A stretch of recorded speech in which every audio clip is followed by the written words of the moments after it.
This is a film about Manchester International Airport. I first went there many years ago with two school friends called Paul Sullivan and Steve Mason. I've been back since many times and have taken many photographs, some with a simple Instamatic and some with a sophisticated Olympus. I'm not a real plane spotter, I suppose. I don't take down the registrations of aircraft, but I've always enjoyed the atmosphere of planes and aviation fuel, departure and arrival announcements, and the excitement and anticipation of people around me awaiting their flights.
Manchester Airport 1986. As I said in the introduction, I'm not a real plane spotter, so in making this film I enlisted the help of my old school friend Steve Mason, now aged 30, who works for National Carriers, but he's still an enthusiastic plane spotter. He gave me a brief potted history of Manchester Airport, and Manchester's first airport was not Ringway, but Barton Aerodrome near Irmston. In Manchester, that was that, which is now used for light aircraft flight. And there was briefly, for an interim period, used Wythenshawe Park, believe it or not, for flying. That was then replaced, and then Ringway itself, as it was then was known, now it's known as Manchester International Airport, was built just before the last war. It was then used by the RAF Parachute Regiment during the war. Before and during the war, I should say, and then from then on, civil flight commenced soon afterwards. And then in the early 1960s, it went full swing, and the new tower and the piers were built, and it's expanded ever since. It's now resulted in a multi-storey car park, restaurants, cafes, the lot are all built in the complex. The terraces have been closed down recently due to the fact that there's too many terrorists around. And people don't want people throwing bombs at each other, but I don't think that's looking that Manchester.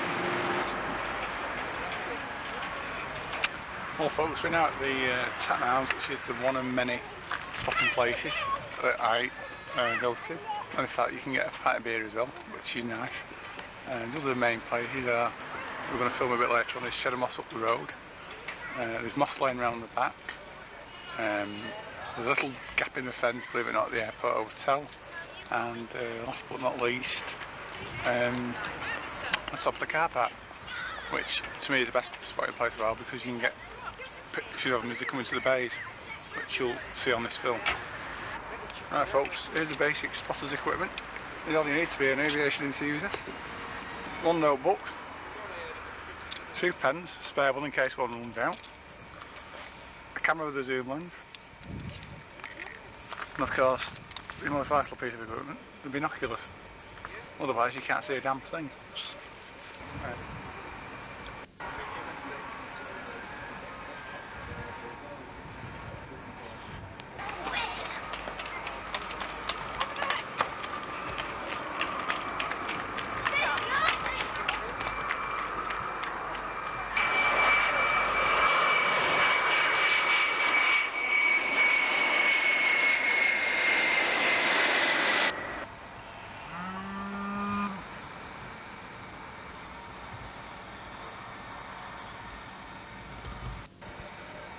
What we're looking at now, ladies and gentlemen, is the Spotter's Guide, which is published by Manchester Airport Authority, but don't take it as being said of the aircraft on the timetable of the aircraft that are necessarily coming in. It's usually near enough a rough guide.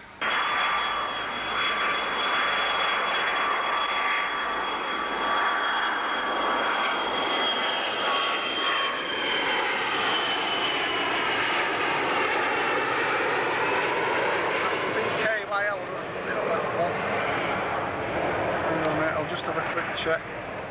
Just go through my book.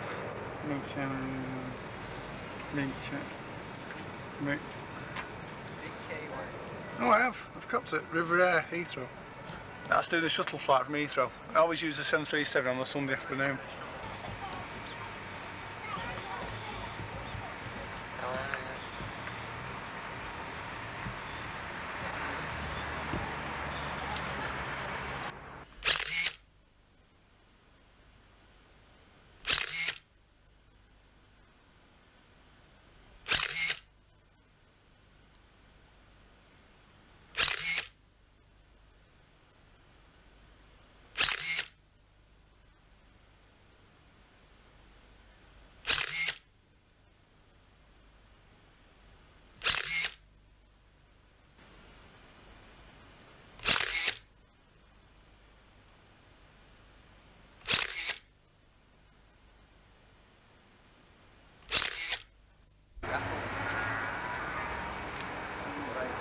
I pull all these from Tenerife. To and from Tenerife. I'll probably be one or two.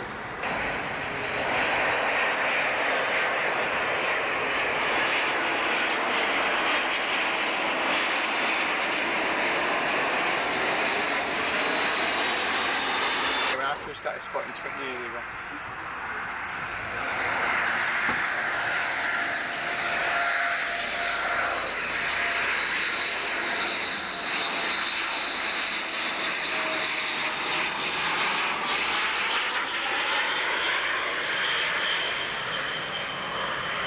That particular aircraft we came in here for 20 years ago, at least. That's the Vickers Viscount, or BAC Viscount. What's the worst accident that's happened here then? Well, the worst accident in recent history, of course, was the British Airtours 737 Juliet Lima last year. I can't remember what month it was, but it really was tragic. It took off down the runway and one of the engines exploded and there was a fire in the aircraft. At the moment, actually, there's an inquest going on to the disaster. It could have been avoided, and I think the people to blame myself. If I put the blame on any one single person, I blame it on the night supervisor of British Airways, because that aircraft, it did 2 flights beforehand. It did a flight to Brussels and a flight to Athens, and the engine wasn't idling right, and they still maintained it was fit to fly. So they should have really put that aircraft on tech, as we say, and when it goes on tech, it means it's put in the hangars and it looks over, and every inch of it looks over, and that is where they failed. And I'm not blaming one person, like I say, but that is where the blame lies. There was another plane crash a few years ago. Well, years back, I mean. Going back to the, it sounds a bit of a morbid subject, but going back years ago, there was a Viscount actually, which perhaps you can't actually see him on this, but in these houses here, a British Airways Viscount, British European Airways Viscount, is now known as British Airways, crashed on its approach, and I think all the lives were lost. And of course the other great disaster that was remembered after that was about 10 years later, in 1967 in Stockport, and the British Midland Airways Argonaut had a fuel problem, and it came down at Stockport in the town centre itself. How it missed 2 blocks of flats, God only knows. but many lives were lost. There's small little incidents you never hear about, obviously, because they keep it all covered up. But I don't think it's a subject that people like to dwell on. I think people want to be safe, sound, and want to go away and enjoy their holidays.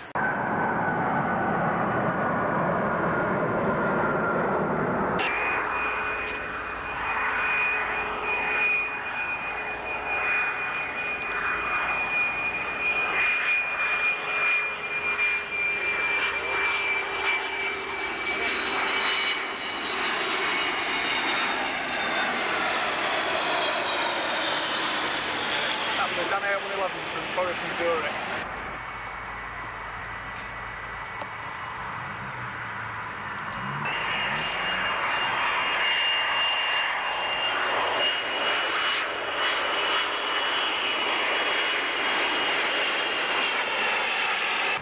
We're now at Shadowmoss Road, which you were talking about earlier on. And that aircraft that just flying was a British Caledonian Airways 111 on a domestic flight. As you can see, at the moment I've never seen it so packed in all my life. In fact, even the ice cream vans come out this afternoon. It's like Muldoon's picnic here.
Yeah, this is Oversley Lodge. I'm going as slow as I can.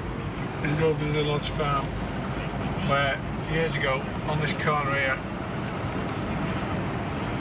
there, we can go back to us, was where I used to spend many hours, again, spotting aircraft. And if you look forward again, you'll see the brickworks, or what's left of Jackson's brickworks as it then was, which was another common site. This is where you still find a few people knocking about, God knows why, because you can't see anything. You know, it's, yeah, they blocked the road off. And here's the famous one in Tin Hill, where I had a few airy moments on my little push bike when I was a kid. In fact, I once came down here in pouring rain and I thought I'd never stop when I got to the bottom. And the Valley Lodge Hotel here is a recent development. I'm not sure it's a Trust House 40 thing, but it's on that side there. And this is what I call the Knutsford end. That goes the Air Belgium. This tunnel here, which we're now going into, which is part of the A, I can't remember what A road it is, but it was completed in 1967 this. In fact, the first aircraft to land in here after this tunnel was completed was Transinternational Airways DCA, which was the biggest aircraft at that time before the Jumbo came out. And as you can see, it's about 3/4 of a mile long. I reckon at a rough estimate. And I'll just do a quick turn here. What's at this place? It's just an obscure, I suppose it's a radar beacon.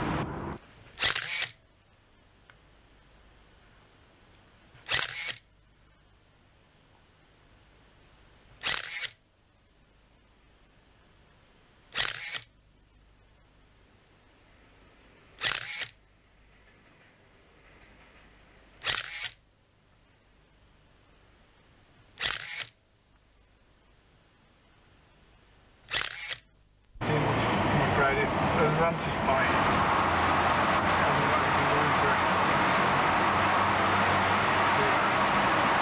You see him flying over, but that's the only thing.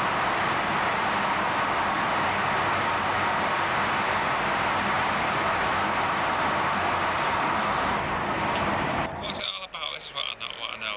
You know what the mystique is attached to it? What's the attraction of it? I don't know, it's just about it. You get that many different types of airlines and liveries, and I mean, in the old days you used to get the old prop jobs in here, but you see very little of them now. And I think part and parcel of it, the romance is going to be you get these modern Jumbos and DC-10s and TriStars, but